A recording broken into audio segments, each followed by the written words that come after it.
Bonsoir à tout le monde, bonsoir à toutes et tous. Père Céleste, nous te bénissons, nous te remercions, nous te confions ce direct. Que ton onction d'enseignement inonde ce direct au nom puissant de Jésus. Père éternel, nous sommes là pour t'écouter. Enseigne-nous afin que nous soyons établis dans notre héritage en Christ au nom puissant de Jésus, au nom puissant de Jésus. C'est dans le beau et puissant nom de Jésus que nous allons prier. Alléluia. Gloire à Dieu, gloire à Dieu, gloire à Dieu. Alors, aujourd'hui, avant de commencer, il faut savoir ceci. Mon souhait, c'est que ceux qui suivent les directs sur YouTube, sur Facebook, s'abonnent à mon compte YouTube, Eli Sagno. Ça, c'est la première information. Deuxièmement, les directs de guérison pour tous ceux qui ont besoin de guérison, pour tous ceux qui sont malades, qui ont un parent malade, qui ont besoin de guérison, qui veulent la guérison d'un membre de leur famille, le samedi entre 20h et 20h30, l'onction de guérison est disponible. Parce que nous gênons pour cela. Depuis maintenant plusieurs mois, nous gênons pour cela. Donc si tu as une maladie vraiment qui te tracasse depuis plusieurs années, depuis plusieurs mois, tu as des problèmes à ce niveau, fais tout, soit à nos directs de guérison, samedi 20h, 20h30. Il y a une onction spéciale pour la guérison à ce jour. Et les mardis, c'est questions-réponses, nous répondons à des questions. Les jeudis, nous sommes sur la montagne de transfiguration. Peut-être qu'il y a un programme de prière qui va s'ajouter. Alléluia. Certainement, nous allons trouver le jour, peut-être le vendredi. Restez bénis, restez bénis. Donc, nous avons 3 questions aujourd'hui. La première des questions, c'est quoi le baptême? Les baptêmes. Nous allons parler des baptêmes. Nous allons parler de 3 baptêmes. Nous allons parler de 3 baptêmes. Il est important de parler de ces 3 baptêmes pour que nous puissions connaître les bases. Alléluia. Alléluia. Alléluia. Gloire à Dieu, gloire à Dieu, gloire à Dieu. Gloire à Dieu. Alléluia. Et donc, ça c'est la première question. La deuxième question, c'est le millénium. C'est quoi le millénium? Parce que mon fils a posé la question pendant les règnes des 1000 ans. Les règnes des 1000 ans où Jésus sera roi. Vous vous rappelez, les disciples de Jésus ont dit, c'est en ce temps que tu vas établir le royaume d'Israël en Actes chapitre 1, le verset 6 à 7. Il dit, ça ne vous concerne pas. Ça ne vous concerne pas, c'est le Père qui sait. Mais ce qui vous concerne, c'est que vous recevrez une puissance, le Saint-Esprit survenant sur vous et vous serez mon témoin. Donc, ça, la question dont il posait, c'est le règne des 1000 ans. Donc, nous allons parler des 1000 ans. Des 1000 ans parce qu'il demande, nous allons vivre au ciel, ou bien est-ce qu'il y aura mariage, etc. Comment, voilà. Donc, quelles seront les activités au ciel? Ensuite, il y a cette question qui vient sur la délivrance la plus rapide. Vous savez, la Bible, Jésus a dit, si le Fils de l'homme te libère, tu es vraiment libre. Pourquoi les gens ne sont pas délivrés? Pourquoi les gens ne sont pas libérés? Pourquoi les gens ne sont pas véritablement délivrés? Parce que la délivrance ne vient pas du Fils. Sinon, si le Fils te libère, tu es vraiment libéré. Bienvenue à tout le monde. Bienvenue Joseph, le visionnaire. Bienvenue Jésus, pour le monde. Bienvenue. Donc, Jésus, la Bible déclare que Jésus a dit, si moi je te libère, si le Fils te libère, tu es vraiment libre. Donc, si tu es délivré, tu retombes, c'est-à-dire qu'on fait tes délivrances de façon chaque 3 mois, chaque 6 mois. Partagez aussi dans l'école de la foi. Donc, ça veut dire que ta délivrance n'est pas... Mais si moi je te délivre, ta délivrance ne sera pas vraiment une vraie délivrance. C'est quand le Fils te libère que ta délivrance est complète et totale. C'est la raison pour laquelle il faut aller de la façon dont le Fils libère. Le Fils libère par sa parole. Il dit, il envoie sa parole et les guérit. Il les délivra de toutes leurs infections. Il les délivra de toutes leurs destructions. Il les délivra de la tombe. Donc, c'est pourquoi Dieu dit, mon peuple périt par faute de connaissance. Il n'a pas dit parce que Satan est fort. Il dit, mon peuple périt par faute de connaissance. C'est pourquoi Jésus dit, moi, ma manière de délivrer, Il dit de continuer dans sa parole. Il dit, si en Jean chapitre 8, le verset 30 à 32, il dit, si vous continuez dans ma parole, vous êtes vraiment mes disciples. Alors vous connaîtrez la vérité et la vérité vous affranchira. Donc c'est la vérité qui délivre, la connaissance de la vérité qui délivre. Donc nous allons venir au sujet du baptême. Vous allez voir comment la connaissance de la vérité délivre au sujet du baptême. Vous savez, il y a plusieurs qui disent que le baptême d'eau, c'est pas important, que le baptême d'eau n'est pas important. Nous allons voir aujourd'hui si ces gens ont vraiment raison. Alléluia. Donc, nous allons attaquer le sujet du baptême. Alléluia. Le sujet du baptême. Alléluia. Le sujet du baptême. Alléluia. Il n'y a pas de musique. C'est pas pourquoi. C'est pas pourquoi mon ordinateur là ne charge pas. Lendolo gros kabarianandra hayakatite yakushka manta la hata cross kilemanda la bros ki baba boshizo kollandus kilemanta la hata au nom puissant de Jésus. Donc nous allons aller lire dans 1 Jean chapitre 4, 1 Jean chapitre 5 à partir du verset 3. Aujourd'hui, nous allons découvrir des choses extraordinaires sur le baptême. Suivez seulement. L'onction d'enseignement est là. Vous voyez, c'est pourquoi dans nos directs de questions-réponses et nos directs de jeudi, l'onction d'enseignement est en jeu. Mais en ce qui concerne les directs de samedi, c'est l'onction de guérison qui est là. Donc, il est important qu'on sache cela. 1 Jean, chapitre 5, à partir du verset 3. À partir du verset 4. Je lis dans le nom de Jésus. Parce que tout ce qui est né de Dieu triomphe du monde. Et la victoire qui triomphe du monde, c'est notre foi. Qui est celui qui a triomphé du monde? Sinon, celui qui croit en Jésus, qui croit que Jésus est le Fils de Dieu. Maintenant, c'est Jésus-là. David, il dit, c'est lui, Jésus-Christ, qui est venu avec de l'eau et du sang. Retenez bien, qui est venu avec de l'eau et du sang. Non avec de l'eau seulement, mais avec de l'eau et avec le sang. Et c'est l'Esprit qui rend témoignage, parce que l'Esprit est la vérité. Donc, en tant que prophète, en tant qu'enseignant, si ce que tu dis, l'Esprit ne l'a pas confirmé par la parole, ce n'est pas la vérité. Donc, c'est la raison pour laquelle nos révélations, nos visions doivent passer par le scanner de la parole de Dieu pour vérifier si la vision vient de Dieu ou pas. Donc, il est important et essentiel que nous, enfants de Dieu, nous, prophètes, que nous comprenons. Parce que les prophètes pensent qu'ils ont le dernier mot. C'est pourquoi il y a trop de mensonges dans le ministère prophétique. Il y a trop de mensonges dans le ministère prophétique. Pourquoi? Parce que dès qu'ils voient quelque chose, ils pensent que c'est la vérité, ils disent publiquement. Il y a des choses qui sont pour toi-même. Il y a des choses, tu dois l'analyser. Parce que Satan nous parle. Et aussi, Dieu parle. Nous avons vu, Dieu a parlé à travers Pierre pour dire que Jésus est le Messie, n'est-ce pas? Après, Satan est venu parler pour dire à Jésus de ne pas aller mourir. Jésus lui a réprimandé, il dit, arrière de moi Satan. Donc, il est important et crucial que les enfants de Dieu comprennent cela. Restez bénis au nom de Jésus. Donc, l'Esprit est la vérité. Alléluia. Et donc, on continue. Il dit, car il y a trois qui rendent témoignage. Dans la version d'Arby, il y a trois qui rendent témoignage au ciel. Et j'en cite le Père, la parole, l'Esprit. Maintenant, il dit, et aussi, il y a trois qui rendent témoignage sur terre.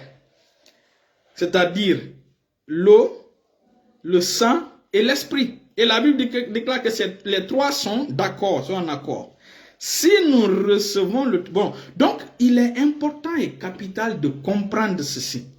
Pourquoi la Bible dit que Jésus est venu avec de l'eau et du sang? Pourquoi l'eau? Pourquoi l'eau? C'est là maintenant nous allons comprendre ce que signifie le baptême d'eau. Alléluia. Nous avons vu que quand nous lisons, nous allons maintenant dans Jean chapitre 1. Jean chapitre 1. Vous savez, Jean était un prophète. Et les prophètes ont des révélations. Les prophètes ont des secrets. Et donc, le secret de Jean, c'est qu'il était venu, le baptême, donc il y a ce qu'on appelle premièrement le baptême de Jean. Et c'est Jean maintenant qui va nous révéler le vrai bâtisseur. Et le vrai, celui qui baptise, le vrai baptiseur. Ok. Donc, Jean est venu avec, Dieu lui a donné le baptême d'eau. Pourquoi le baptême d'eau? Parce que l'eau rend témoignage sur terre. C'est ce que la Bible dit. Il dit, au ciel, il y a trois qui rendent témoignage. Le Père, la parole et l'Esprit. Sur terre, il y a trois qui rendent témoignage. Il y a l'eau, il y a le sang et il y a l'Esprit. Donc, il y a l'Esprit, l'eau et le sang. Donc, le baptême d'eau, le baptême de Jean était le moyen par lequel Dieu lui a donné pour pouvoir identifier le Christ. Donc, c'est le moyen que Dieu lui a donné. Jean était baptiste. Pourquoi? Pour pouvoir identifier, pour pouvoir révéler le Messie à Israël. Malgré que Jean était le frère, c'est-à-dire le cousin de Jésus, mais sur cette base de relation familiale, c'est pas cette base-là qui allait lui permettre de connaître le Messie. Non, c'est la raison pour laquelle Dieu lui a donné. C'est pourquoi quand nous lisons Jean chapitre 1, nous allons aller lire Jean chapitre 1 à partir du verset 30 à 36. Il dit, le lendemain, verset 29, il dit, le lendemain, Jean vit Jésus venant à lui, il dit, voici l'agneau de Dieu qui ôte le péché du monde. Maintenant, écoutons ce que Jean dit. Il dit, c'est celui dont j'ai dit, après moi vient un homme qui m'a précédé. Malheureusement, les musulmans disent que c'est Jésus qui a dit que quelqu'un allait venir. C'est Jean qui a dit que quelqu'un allait venir après lui. Donc, c'est celui dont j'ai dit, après moi vient un homme qui m'a précédé, qui était avant moi. Car il était avant moi. Je ne le connaissais pas.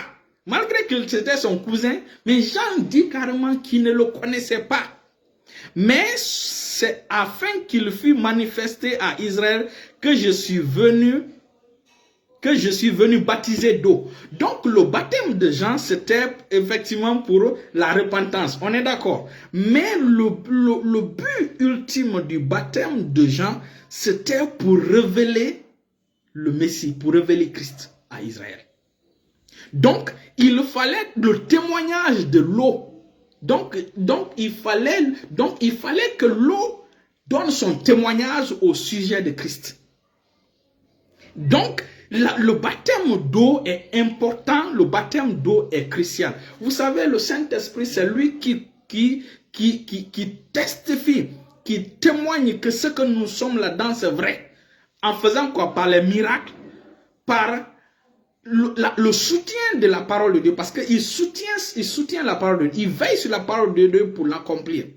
Donc le Saint-Esprit a ce ministère-là. L'un des ministères du Saint-Esprit, c'est d'authentifier la vérité. C'est pourquoi nous dirons de guérison, il y a des miracles qui s'opèrent. Donc ça, c'est le Saint-Esprit qui authentifie ce ministère. Donc l'un des ministères du Saint-Esprit, c'est d'authentifier la parole, de prouver que la parole de Dieu est vraie.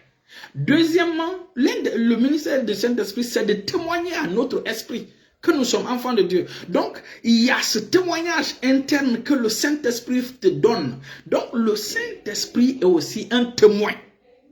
Alléluia.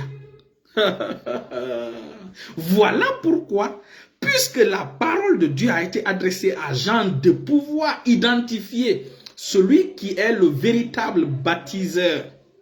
Donc, il fallait que, puisque sur terre, il y a trois qui rendent témoin, il fallait le baptême d'eau pour pouvoir identifier Christ, pour pouvoir identifier le Messie.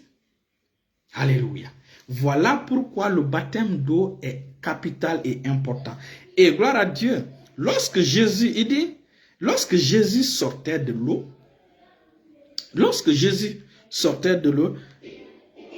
il dit, et j'ai vu et j'ai rendu témoignage qu'il est le Fils de Dieu. Ouais. Donc Jésus fut baptisé d'eau, donc le témoignage de l'eau a été authentifié. Donc, en sortant de l'eau, c'est ainsi maintenant que, vous savez, le Saint-Esprit, il est non seulement, c'est le seul qui est témoin au ciel et témoin sur la terre. Alléluia. Dans le ciel, il y a trois qui rendent témoignage, le Père, la parole et l'Esprit. Sur terre, il y a l'Esprit, l'eau et le sang. Donc, le Saint-Esprit, c'est le boss. Alléluia. Le Saint-Esprit est le boss. Donc, le Saint-Esprit rend témoignage au ciel, il rend témoignage sur terre. Donc, pour que le Père puisse rendre, puisque le Père puisse lui aussi rendre témoignage, il a fallu que l'eau d'abord rende témoignage, qui est l'un des témoins, et deuxièmement, il a fallu que le ciel s'ouvre et que l'Esprit de Dieu descende sur lui sous forme de colombe, comme Jean, le signe a été donné. Et donc, quand il le priait, le ciel s'est ouvert, l'Esprit est descendu sur lui. Donc ça, c'est le deuxième témoin. Alléluia. Et c'est ce qui a mis l'infrastructure pour que le Père puisse parler. Alléluia. Pour que le Père, pour que les témoins du ciel puissent parler. Et les témoins du ciel ont parlé. Le Père a parlé. C'est ça le mystère. À ce niveau, nous voyons clairement que le Père intervient pour confirmer qu'il dit, celui-ci est mon fils, en qui j'ai mis toute mon affection. Et donc, le Père et la parole agissent ensemble. Alléluia. Et donc, c'est ce qui a identifié, c'est ce qui a testifié Christ étant le Messie.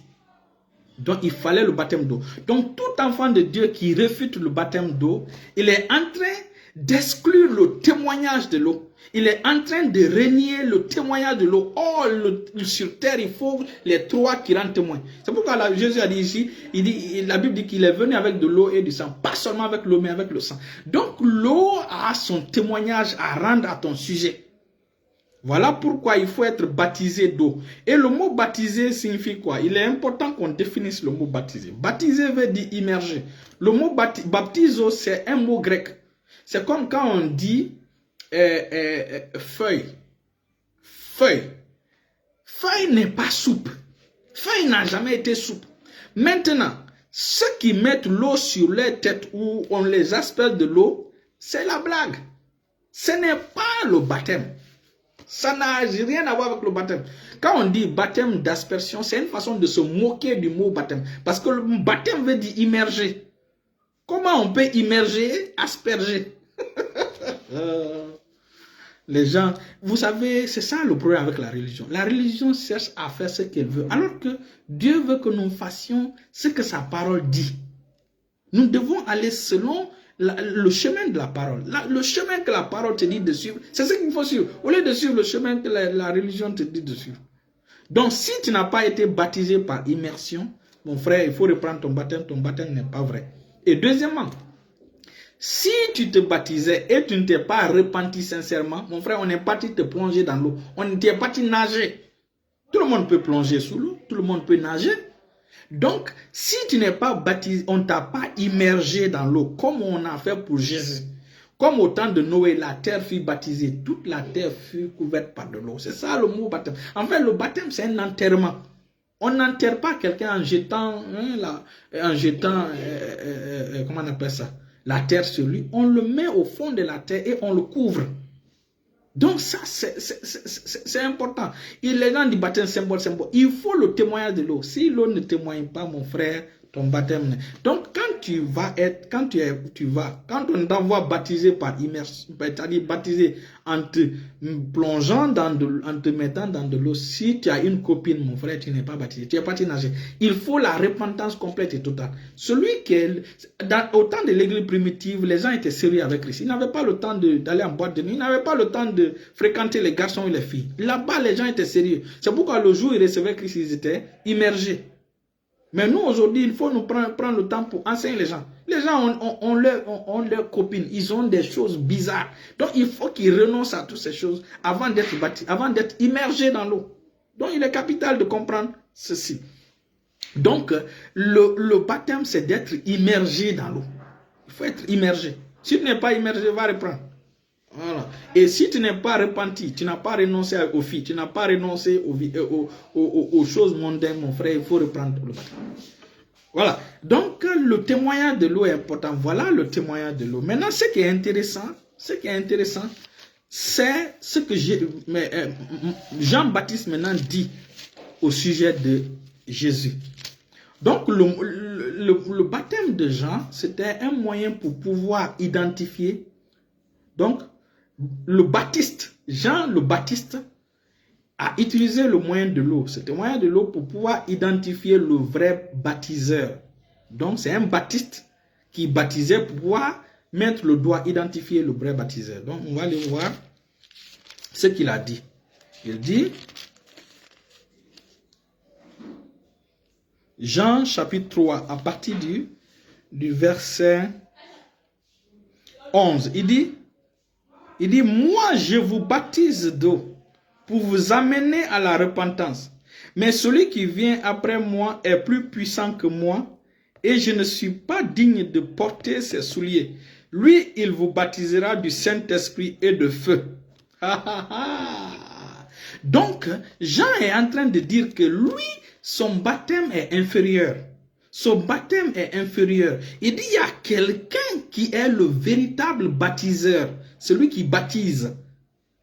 Lui, quand il vient, il vous baptisera. Il dit, il est plus grand que moi. Ça veut dire que quand le Fils te baptise, son baptême est plus élevé. Le niveau du baptême de Jean est inférieur. Le niveau du baptême de Jésus est élevé. C'est le niveau high level. C'est le niveau élevé.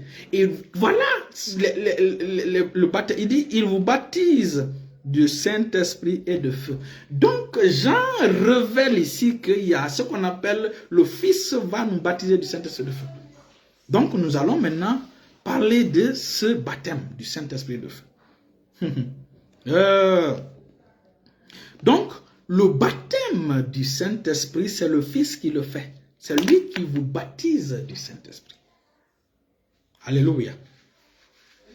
Dans les actes des apôtres, vous allez voir, on parle de recevoir le Saint-Esprit. Alléluia. Mais nous n'allons pas nous retarder sur ça. Donc, et c'est ce que Actes chapitre 1, le verset 8 dit. Il dit, mais vous recevrez une puissance, le Saint-Esprit survenant sur vous, et vous serez mes témoins à Jérusalem et dans tout. Donc, ici, vous recevrez une puissance. C'est ça le mot dunamis. Vous recevrez dunamis. Dunamis, c'est la puissance. Donc, vous recevrez une puissance, le Saint-Esprit survenant sur vous. Donc, il est important pour nous de comprendre c'est quoi le baptême du Saint-Esprit. Le baptême du Saint-Esprit, en réalité, le baptême du Saint-Esprit, c'est la nouvelle naissance.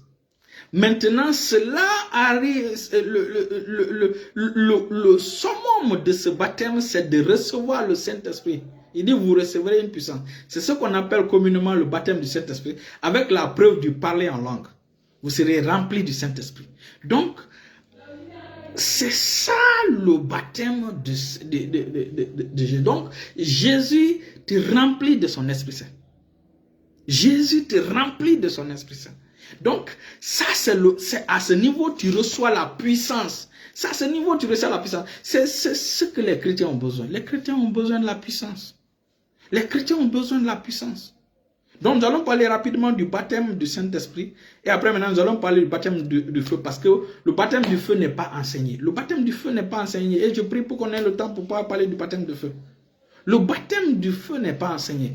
Maintenant, au niveau de recevoir, il dit que vous recevrez une puissance. Dans le grec, quand vous méditez à ce sujet, vous allez voir que le mot utilisé par puissance, c'est dunamis. Dunamis, que nous recevons par le baptême du Saint-Esprit, c'est une puissance potentielle, c'est-à-dire c'est une puissance brute que nous recevons. C'est la puissance brute que chaque chrétien reçoit. Maintenant, cette puissance brute, les chrétiens ont la responsabilité de raffiner cette puissance brute. À ce niveau, c'est dunamis. Donc, l'un des moyens pour pouvoir raffiner cette puissance est le parler en langue et le chant. Le parler en langue et le chant raffine le parler en langue raffine, parlons d'abord de parler en langue. Le parler en langue raffine le dynamisme que nous avons reçu. Le dynamisme, c'est l'énergie potentielle que le Seigneur met en toi. C'est l'onction que le Seigneur met en toi. Il faut que les enfants de Dieu comprennent ceci-là. Maintenant, cette onction-là, ce dynamisme-là, cette puissance-là, tu dois la raffiner. C'est comme le pétrole. C'est comme le pétrole brut. Le pétrole brut, dans le pétrole brut, il y a plusieurs composants. Le premier composant, c'est le gaz. Ce sont les gaz quand on commence à raffiner le pétrole brut, c'est le gaz qu'on obtient. C'est ce gaz-là qu'on utilise en Europe pour pouvoir chauffer les maisons ou pour pouvoir mettre dans les bouteilles à gaz pour préparer. Donc, les bouteilles à gaz. Donc, le premier niveau, c'est ça. Le second niveau, je ne connais pas tellement la fragmentation du pétrole brut, mais je vais vous donner les grandes lignes. Le second niveau, c'est le kérosène. C'est à ce niveau, c'est la puissance que les avions utilisent pour voler le kérosène. C'est une lumière, ça émet une lumière bleue. Il n'y a pas de jaune là-dedans. Donc, c'est une lumière bleue. C'est à ce niveau. Donc, lorsque nous, enfants de Dieu, nous recevons le dynamisme, nous avons la responsabilité maintenant de parler en langue. Donc, l'un des processus pour pouvoir raffiner le dynamisme que nous avons, parce que tant que le dynamisme est dynamisme, c'est la puissance potentielle, c'est une puissance brute. Il faut maintenant transformer cette puissance-là au niveau de Kratos. Donc, quand tu commences à raffiner, et le moyen de raffiner, c'est le parler en langue. Quand tu commences à raffiner ce dynamisme-là, ça devient Kratos. Et c'est avec le Kratos qu'on fait les miracles. C'est avec ce Kratos-là qu'on fait des miracles. Quand vous me voyez prier pour les gens en ligne, quand je dis je prie pour les gens en ligne, les gens le savent. Les gens le savent. Certains de mes enfants savent. Dès que je commence à prier en langue avec eux, ils sont touchés. C'est-à-dire que certains, s'ils ne parlaient pas en langue, reçoivent le Saint-Esprit en ce moment et commencent à parler en langue. C'est arrivé comme ça en direct. Je reste à prier avec quelqu'un qui n'était même pas baptisé dans le Saint-Esprit. La personne est remplie du Saint-Esprit et commence à parler en langue. Ça, c'est le niveau Kratos qui me permet d'opérer ces miracles-là. Et tu vas voir quelqu'un, on commence à prier, paf, la personne reçoit la chaleur, et reçoit le feu. Ou encore, si la personne était malade, la sueur coule sur la personne et la personne retrouve sa santé à la même seconde. Ça, c'est quand tu c'est pourquoi le parler en langue est capital. Les gens se laissent amadouer le parler en langue. Le parler en langue est l'un des moyens spécifiques pour pouvoir raffiner le dynamisme que nous avons reçu. Pour pouvoir raffiner le dynamisme que nous avons reçu. Donc, le niveau d'être baptisé du Saint-Esprit, c'est d'avoir le dynamisme. Mais le dynamisme, on appelle ça l'énergie potentielle. C'est l'énergie disponible qui doit être transformée. Donc, le premier niveau de transformation, c'est le Kratos.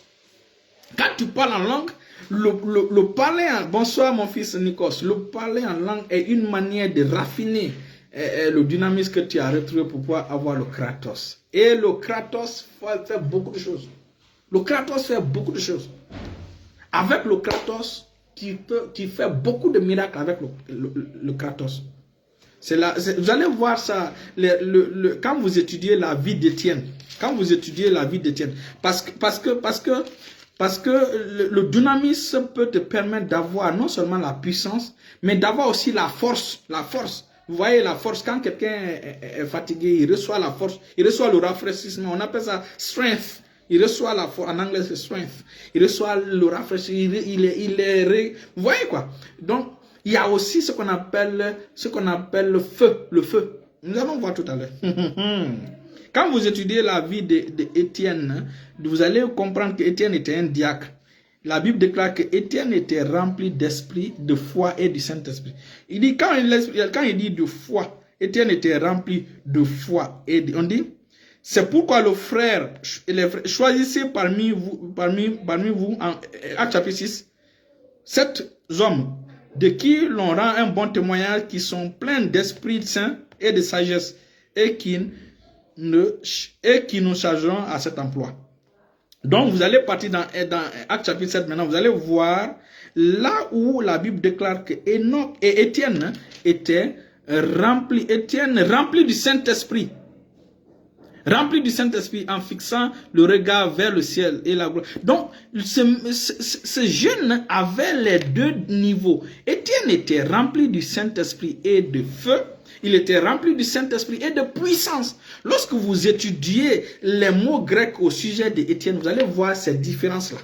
Donc, vous allez voir ces différences d'énergie. L'énergie potentielle, c'est l'énergie potentielle. Ceux qui ont fait la physique peuvent comprendre. L'énergie ou la mécanique peut comprendre. L'énergie potentielle, c'est l'énergie disponible pour être fracturée, pour donner plusieurs énergies. Donc, le premier niveau de fracture, de fragmentation ou de fracture du dynamisme, c'est le kratos. Et chaque enfant de Dieu a besoin de ce kratos. Chaque enfant de Dieu a besoin de ce kratos. Il faut qu'on enseigne. Et le parler en langue te permet de raffiner. C'est ce moyen qui te permet d'aller au kratos. On continue. Maintenant, lorsque tu as le kratos, c'est au niveau où tu fais des miracles. Tu fais des merveilles. Et tu es connu par quelqu'un qui fait des miracles. Nous, c'est comme ça. Nous, c'est comme ça. Nous, c'est comme ça. Nous avons fait des miracles physiques. Nous avons fait des miracles en ligne. Les miracles en ligne, même ça s'est passé en direct devant Jack Mac. Bon, laissons ça. Maintenant, je vais m'intéresser au baptême du feu. Parce que le baptême du feu n'est pas enseigné, le baptême du feu n'est pas compris, le baptême du feu n'est pas compris. Il y a deux moyens pour être baptisé, pour avoir le baptême de feu. Le premier moyen, c'est la prière en langue continue et le jeûne. Quand vous faites les deux là, volontairement, vous êtes baptisé du feu. Deuxièmement, et c'est là le problème de beaucoup de chrétiens.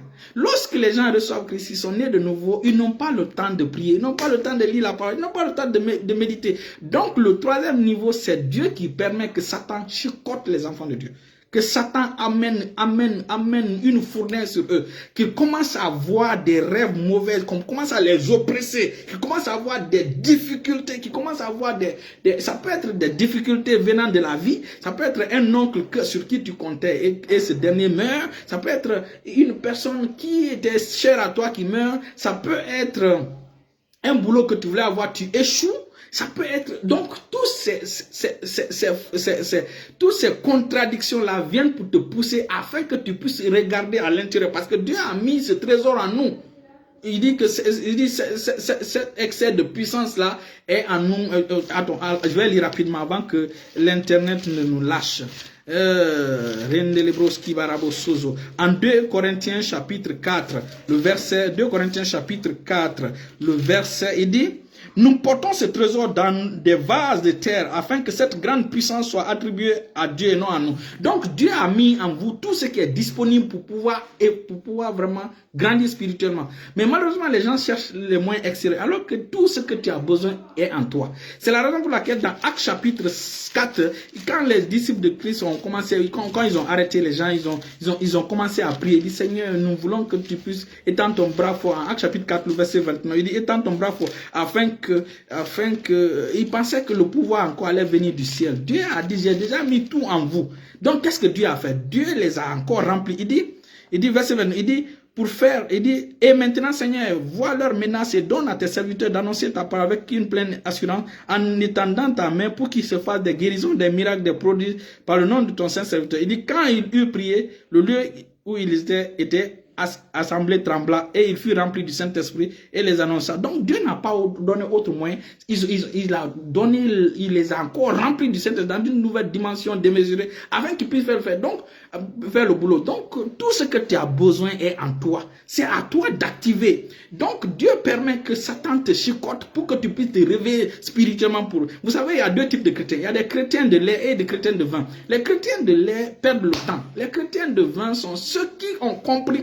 Ils activent le vin qui est en eux parce que il dit de ne pas être rempli du Saint, de ne pas être rempli de vin, c'est de la débauche, mais d'être rempli, de ne pas s'enivrer de vin, c'est la débauche, mais d'être rempli du Saint-Esprit. Il dit d'être rempli, continuellement rempli du Saint-Esprit. C'est ça. Donc quand tu es enivré du vin, c'est la débauche. Notre vin, c'est le Saint-Esprit. Donc nous avons la responsabilité. Une fois baptisé du Saint-Esprit, nous avons la responsabilité pour animer ce feu-là par la prière, par le jeûne. Mais si tu n'as pas le temps de t'intéresser aux choses spirituelles, c'est là maintenant Dieu permet au diable de pouvoir te chicoter. Il y a des gens, il y a eu une fois, l'une de mes filles, elle priait, elle a relâché la prière, mais quand elle a vu, on l'a harcelé, on harcelait sa fille, elle va juste se direct. C'est ainsi qu'elle a dit, papa, moi, tous ceux qui viennent à moi, je les montre comment être remplis du Saint-Esprit et de feu. Et baptisés du Saint-Esprit et de feu. Donc, quand les gens sont baptisés de feu, ils peuvent évoluer seuls. Donc, ils n'ont pas besoin de chercher un pasteur, un prophète, un ceci, cela. Chaque enfant de Dieu a ce qu'il faut en lui. Au lieu d'aller chercher l'extérieur, et regarde l'intérieur, ce qui est en toi, et active cela. Voilà pourquoi le ministère d'enseignement est donné pour équiper les enfants de Dieu, afin de regarder ce qui est en eux, le grand trésor qui est le Saint-Esprit. Avec cette dynamisme-là, tu peux faire toutes choses. Tu peux faire tout. Jésus a dit, rien n'est impossible à celui qui croit. Donc, c'est la raison pour laquelle les gens sont harcelés. Ça, Dieu permet. Et regardez, quand vous voyez, il dit, quand Jésus fut rempli du Saint-Esprit, Dieu l'a envoyé le Saint-Esprit l'a conduit dans le désert pour être tenté. Il n'a pas conduit Jésus pour gêner et prier, non. Mais Jésus a utilisé ce moment pour gêner et prier, afin de surmonter cette tentation ou cette fournaise qui vient de l'ennemi. Chaque enfant de Dieu a cette responsabilité d'activer le feu en lui. D'activer le feu en lui.